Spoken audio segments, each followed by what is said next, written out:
Okay, everybody. All right. Okay.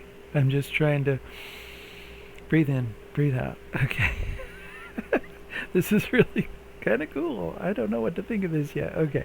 So I just did this thing, okay, called a super shape.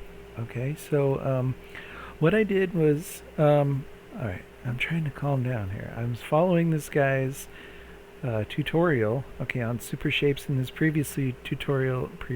previous tutorial was on spherical geometry. Okay, so it walks you through making your own spheres, walks you through now making the super shapes, and I'm going to go through a lot more of his tutorials. They're amazing.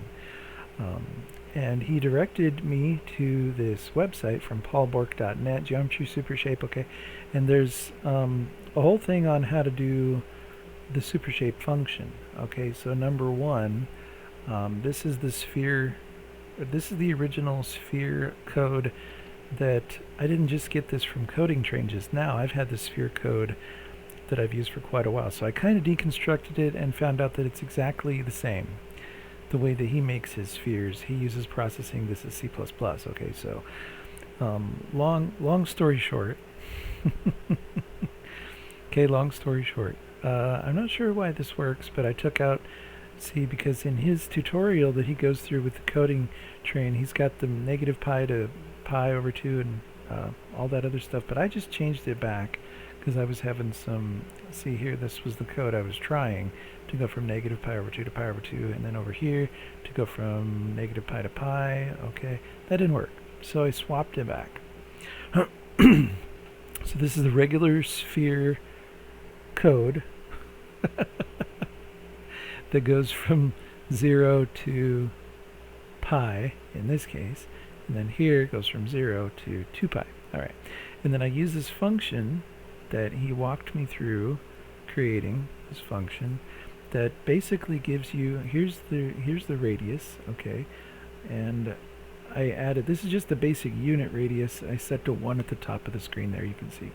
Okay, but the R1 and R2 are the separate radius. Basically there's two, see, you notice when I'm calling the longitude to get the radius for the super shape there, there's different parameters and obviously a different angle than what I'm calling the super shape function here.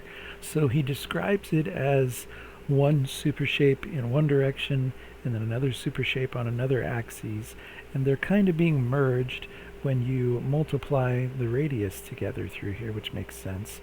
And then down here, this is the super shape function. It looks really simple, but it's really cool. So I don't do anything with the A or B yet because that's the scaling on the either side. You notice there the 1 divided by A, 1 divided by B, that's just going to be a 1. Okay, so it's really just cosine of m times the theta divided by 4 taken to the power of n2. And then the second one is sine of m times theta divided by 4 taken to the power of n3.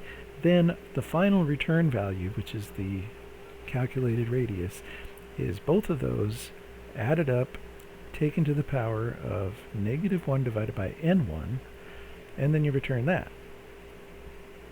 Excuse me. And that is what, will modify the radius of each particular point, as you're shaping your super shape out of your sphere. And this is the result. It's kind of funky looking and weird, so it's not a sphere anymore. It's been super shaped into another kind of object, which is really, I was totally not expecting that, so it works. It's really cool. I've got to take a screenshot, I guess. Let me just take a screenshot of this super shape. I don't know how to capture it from all sides, but let's just take a screenshot of that. That looks good enough. And okay, well, thanks for watching. That's my little adventure into super shapes for the night, and it's very interesting.